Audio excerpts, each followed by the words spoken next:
नमस्कार दोस्तों, स्वागत है आपका हमारे YouTube चैनल एडू वेदनम में। तो जैसा कि इस बार बिहार पंचायत आम निर्वाचन 2021 में 6 पदों के लिए चुनाव होना है, जिसमें से 4 पद ईवीएम से तथा बाकी के 2 पद मतपत्र से यानी मतपेटिका से होना है। तो इस क्रम में इस वीडियो में हम लेके आए हैं पीठासीन पदाधिकारी की डायरी। तो आइए देखते हैं। यह है हमारा पीठासीन पदाधिकारी की डायरी। ये 1 नंबर में प्रखंड और ज़िला का नाम भरना है, तो यहाँ हम प्रखंड लिख के और ऑब्लिक दे करके यहाँ ज़िला का नाम लिख देंगे।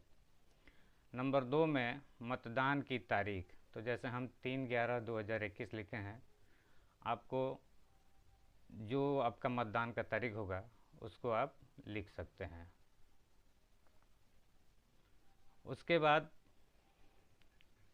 ये हमारा नंबर 3 पर मतदान केंद्र की संख्या एवं नाम, तो यहाँ हमने मतदान केंद्र की संख्या 225 लिखा है और मतदान केंद्र का नाम उत्क्रमित मध्य विद्यालय अरना। आपका जो होगा आप भरेंगे। नंबर 4 पे मतदान केंद्र किस प्रकार के भवन में स्थित है। अगर शासकीय है, सरकारी भवन है तो शासकीय पर टिक करेंगे, अन्यथा जो भी है उस पर हम लोग टिक कर लेंगे। नंबर 5 में जिला निर्वाचन पदाधिकारी के आदेश के अंतर्गत नियुक्त अधिकारी की अनुपस्थिति में नाम। जैसे मान लीजिए अगर आपका कोई P1 P2 P3 में से कोई अगर एब्सेंट है तो आप उसकी जगह पर नियुक्त कर सकते हैं, ये आपका अधिकार है। अगर ऐसा करते हैं तो यहाँ भरना है, अन्यथा इसको नील कर देना है। आपके द्वारा नियुक्त मतदान अधिकारी का नाम अगर रखे हैं तो उसका नाम लिखेंगे, अन्यथा नील कर देंगे। और पता, ऐसी नियुक्ति का कारण भी देना है, अगर नहीं है तो वहाँ भी नील कर देंगे। नंबर 6 2 भाग में है, क ख, तो यहाँ नंबर 6 का क है मत पेटियों की संख्या तथा प्रकार, मतलब कौन सी मत पेटी आपको मिली हुई है। अगर बड़ी आपको 1 मिली है तो 1 संख्या डाल देंगे, अगर मध्यम आपको 1 मिली है तो उसका भी 1 डाल देंगे, कुल 2 हो गया। अगर छोटी नहीं मिली है तो हम नील डाल देंगे। उसके अलावा अब ख में हम लोग आएंगे। ख में हमको भरना है ईवीएम का डिटेल्स। तो ये ईवीएम का डिटेल्स हम भरेंगे। सबसे पहले यहाँ दिया है पद का नाम, इधर है यहाँ CU और इधर BU का डिटेल्स। तो सबसे पहले ग्राम पंचायत के सदस्य अर्थात वार्ड सदस्य, तो इसकी संख्या पूछ रहा है CU कितना मिला, तो 1 मिला। उसके बाद इस CU का क्रम संख्या इसमें डाल देना है, हमने डमी रूप में यहाँ डाला हुआ है। उसके बाद वार्ड सदस्य के लिए जो BU मिला है आपको बैलेट यूनिट, उसकी संख्या इसमें 1 और उसका क्रम संख्या यहाँ डाल देना है। ठीक इसी तरह से मुखिया पद के लिए आपको 1 CU मिला है, इस CU का क्रम संख्या यहाँ डाल देंगे। एक बैलेट यूनिट मिला है, इस बैलेट यूनिट का क्रम संख्या यहाँ डाल देंगे। और इसी तरह से यह BDC और जिला परिषद के लिए सेम ऐसे ही उसका संख्या और उसका हम लोग क्रम संख्या डाल देंगे। उसके बाद में नंबर 7 में है प्रयुक्त पेपर सील का विवरण। तो वैसे ही यहाँ पद का नाम लिखा हुआ है, यहाँ प्रयुक्त पेपर सील और यहाँ प्रयुक्त पेपर सील की क्रम संख्या और यहाँ प्रयुक्त पेपर सील की संख्या। तो जैसे ये वार्ड सदस्य के लिए, ग्राम पंचायत सदस्य के लिए यहाँ कितना यूज किया गया है पेपर सील, तो 1 यूज किया है तो 1 उसका संख्या डाल दिए और उसका यहाँ क्रम संख्या जो हम यूज किए हैं वार्ड सदस्य के लिए। उसके बाद ये मुखिया के लिए, तो मुखिया के लिए कितना पेपर सील का यूज हुआ, तो 1 उसके लिए यूज़ करते हैं और उसके बाद उसका यहाँ क्रम संख्या डाल देते हैं।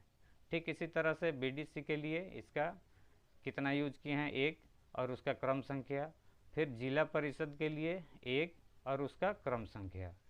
अब यहाँ पंच और सरपंच दोनों को चूँकि मत पेटी से होना है तो मत पेटी को भी हम लोग पेपर सील से सील करते हैं। तो इसके लिए भी 2 हमको बक्सा मिलेगा, तो 1 और ये 1, ये दोनों मिलके ये हमारा मिलके 2 हो गया। 2 यूज करेंगे दो पेटी के लिए।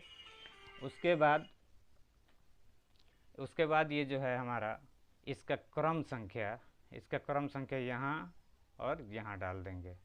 2 है तो दोनों का क्रम संख्या इसका डाल देंगे। इसके बाद हम आते हैं अगले पेज पे नंबर 8 में।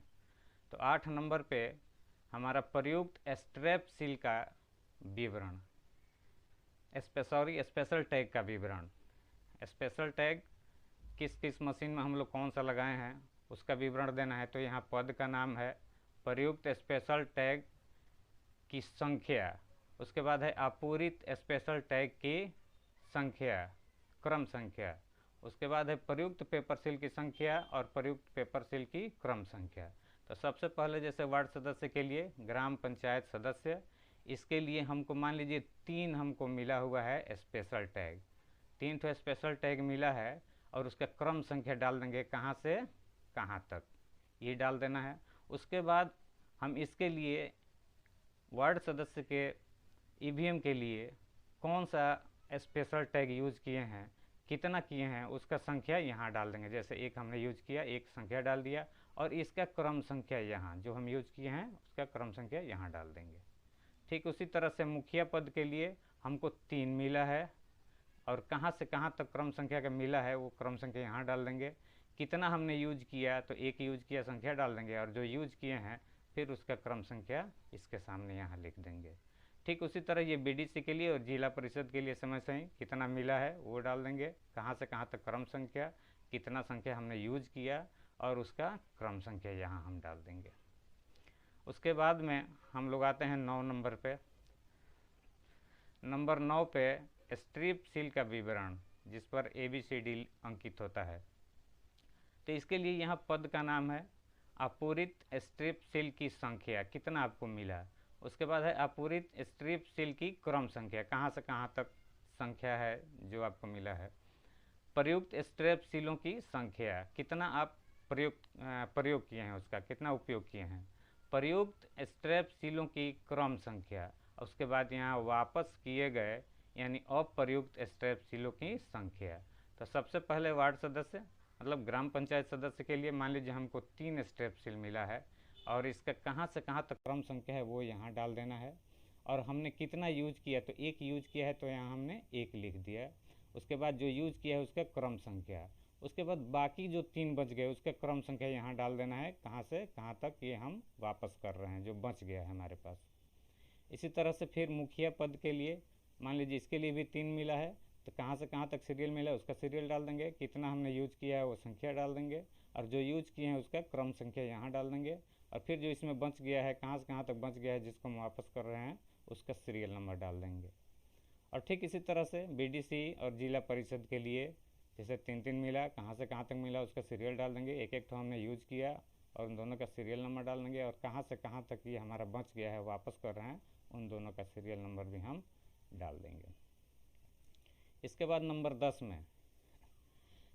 में है मतदाता सूची में दर्ज मतदाताओं एवं मतदान करने वाले मतदाताओं का विवरण।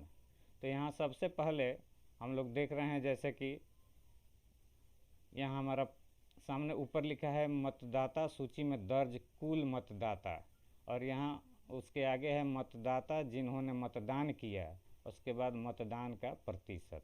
तो सबसे पहले पुरुष का भरना है तो पुरुष का यहाँ हमको कुल मतदाता कितने वोटर लिस्ट में पुरुष मतदाता है उसकी संख्या यहाँ डाल देंगे।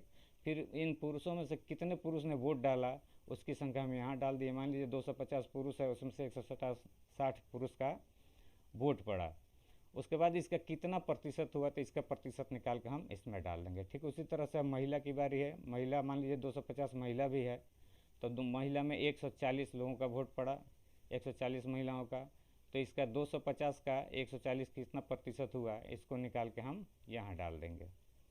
ठीक उसी तरह दोनों का योग टोटल कितना है इन दोनों का योग कर देंगे, योग हो गया 500 और यहाँ ये दोनों कितना वोट पड़ा है इन दोनों का योग कर देंगे तो ये 300 हो गया और फिर इसका हम टोटल का प्रतिशत निकाल के यहाँ लिख देंगे।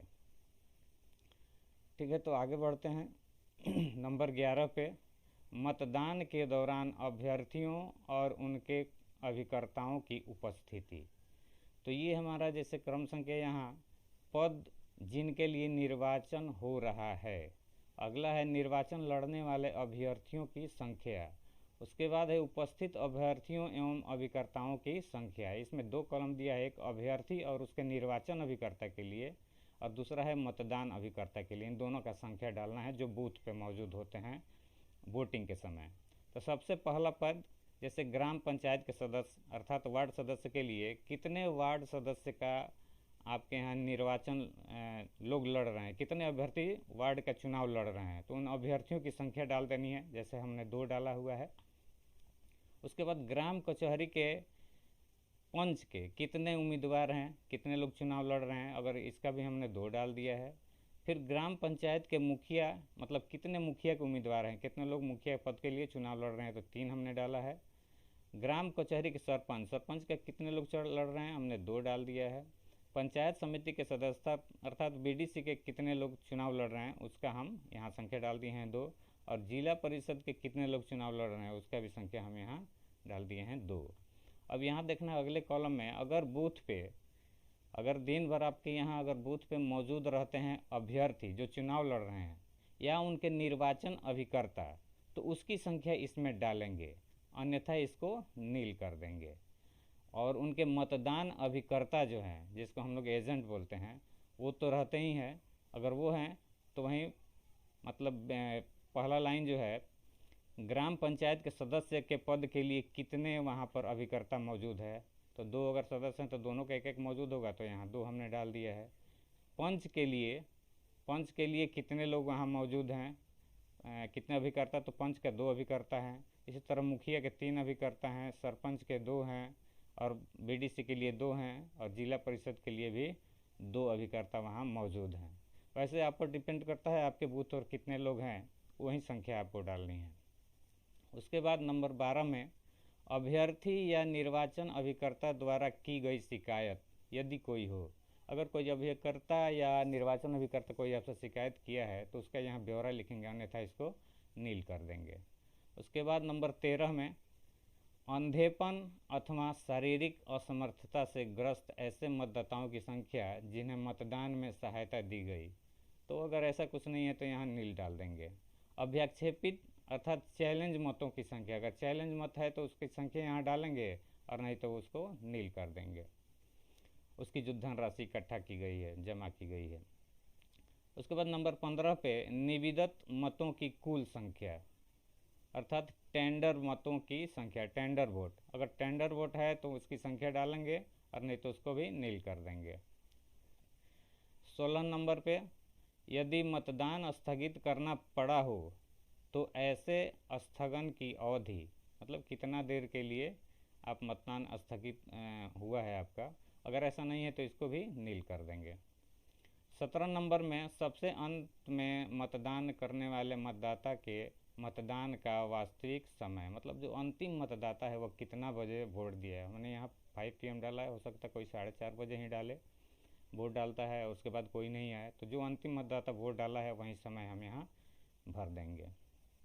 18 में अभ्याक्षेपित यानी चैलेंज मत के प्रसंग में प्रतिरूपण के फलस्वरूप पुलिस को सौंपे गए प्रकरणों की संख्या, तो पुलिस को अगर हम किसी व्यक्ति को नहीं सौंपे हैं, कोई प्रकरण नहीं दिए उसको, तो यहाँ हम नील कर देंगे, अगर होगा तो उसका संख्या डालेंगे। उसके बाद आते हैं नंबर 19 पे। 19 नंबर में अन्य महत्वपूर्ण घटना यदि कोई घटी हो तो जैसे 100 मीटर के भीतर प्रचार कपटपूर्ण ढंग से मुहर लगाने की सूचना मिली हो या कोई कागजात नष्ट हुआ है या मतपेटिका को कोई नुकसान अगर पहुंचाता है, इस तरह की कोई भी अगर घटना है तो उसका यहाँ जिक्र करेंगे, अन्यथा नील कर देंगे। उसके बाद अंत में यहाँ तारीख देंगे, चुनाव का जो तारीख है। उसके बाद यहाँ पीठासीन पदाधिकारी अपना हस्ताक्षर करेंगे।